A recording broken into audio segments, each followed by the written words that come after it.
The HTC 10, the latest flagship from HTC. Will it be the nerd from high school that turned into a successful millionaire? Or is it the high school jock still clinging on to their glory days? This intro doesn't make any sense. Or does it? Probably not. Intros are hard. This is the review for the HTC 10.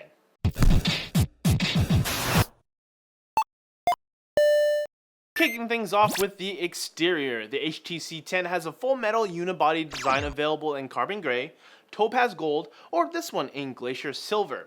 It measures 145.9 by 71.9 by 9 millimeters. On the front, it has a 5.2 inch 1440 by 2560 resolution Super LCD 5 capacitive touchscreen, one front-facing speaker, a 5 megapixel selfie camera, and the capacitive home button also doubles as a fingerprint scanner. The back-end reset buttons are on either side of the home button. On the right-hand side, we have a SIM card tray, a volume rocker, and power button. On the left-hand side, we have a micro SD tray. At the bottom, there's a microphone, a USB Type-C port, and a bottom-firing speaker. At the very top, we have the 3.5mm headphone port. At the back of the HTC 10, we see the rear Ultra Pixel 2 12-megapixel camera, the dual-tone LED flash, and finally, the HTC logo. Now let's go over the inside of the phone, the specs. The HTC 10 has a Snapdragon 820, an Adreno 530 GPU, 4GB of RAM, 32GB of storage, and it's running Android 6.0.1. Now let's move on to the user experience. When I first saw the HTC 10 during the reveal, the phone looked like it could be a little slippery, but that's not the case. The design of the back of the phone definitely provides a bit more grip. I will admit though that the HTC 10 at 9mm thick feels more bulky when compared to other flagships. Take my Sony Z5 for instance. It measures in at a thickness of 7.3mm. I mean, there's a slim style case on it, but that's besides the point. But that's not to say that the phone, the HTC 10, is uncomfortable to hold. It actually feels quite ergonomic. I really like the fingerprint sensor on the HTC 10.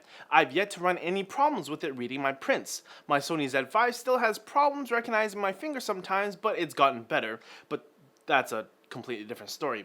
The buttons were very nice to use on HTC 10 as well. The power button is easily distinguishable from the volume rocker since the power button has jimping? I know jimping is a knife term, but it looks very similar. The HTC 10 runs very smooth. Now that's all thanks to the processor, the Qualcomm Snapdragon 820. In Antutu benchmarks, it scored 129,250. Now compared to the Samsung S7 we reviewed earlier, this is a bit better.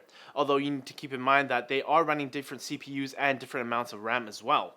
And for Geekbench, the single core score was 2,407, while the multi-core score was 5,255. Let's move on to media consumption. The screen on the 10 is pretty awesome. I'm not quite sure what Super LCD 5 equates to, but it does have big viewing angles and good color reproduction. Now, it might not look like it through the camera right now, so you'll just have to take my word for it. Now, obviously, we can't talk about the video experience without the audio experience, so here we go. HTC was the first company to bring consumers front-facing speakers and boom sound audio. Most people know I'm a huge advocate for front-facing speakers, as you can tell from my current phone, the Z5, and my previous phone, the Z2. Now to have HTC provide one front-facing speaker and the other one bottom-firing, to me it's a huge slap in the face. It means the return of the whole cupping your hand on the bottom of your phone and it makes you look stupid, but at least you can now hear your phone syndrome. I mean, if the bottom speaker was moved there to make the phone thinner, then yeah, I would totally understand, but the phone is still 9mm thick. So there's no excuse there. But it's not all bad news. There are a few saving graces. The first being that the bottom firing speaker has a bigger grill cutout, allowing for more sound output. The second is something I discovered by accident. HTC tweaked their speaker layout a little bit in a way that the earpiece speaker acts as more of a tweeter and the bottom firing speaker is more of a subwoofer. The reason I say I discovered this by accident is because I covered up the bottom firing speaker by accident, which led to a more tinny sound. Meanwhile, if you covered the earpiece speaker, then you get a more bassy sound. And when directly compared with a digital sound level meter, the HTC 10 is actually still pretty loud. From 3 feet away, my Z5 produced about 69.6 decibels, while the HTC 10 provided around 73.6 decibels. Onto the cameras. The aperture of the rear camera is f1.8, which is a big change from the f2.2 20 megapixel from the HTC One M9. And as a added bonus, the 5 megapixel front-facing camera has optical image stabilization. The back also has a laser focus sensor, and it will actually let you know if you're blocking the sensor, so you know where to move your fingers. Taking pictures on the HTC 10 does a fine job. Taking video is also great since HTC can do 4K, although it's just limited to 30 frames per second. And with all the video watching, music listening, email checking, picture taking, Twitter tweeting, and Instagram posting, how was battery life? Well, the 3000 mAh battery did an amazing job with all the things I threw at it. At the end of the day, at medium-low brightness, I can end up with roughly 46% battery life left. Now obviously this will vary from person to person. But if you are ever in need of a quick charge, the HTC 10 does include Quick Charge 3.0 technology. The unit we got didn't come with the Quick Charge 3.0 adapter, so we don't actually have any real world numbers, but HTC claims that you can go from 0 to 50% in just 30 minutes. So what's my final verdict on the HTC 10? Is it worth getting?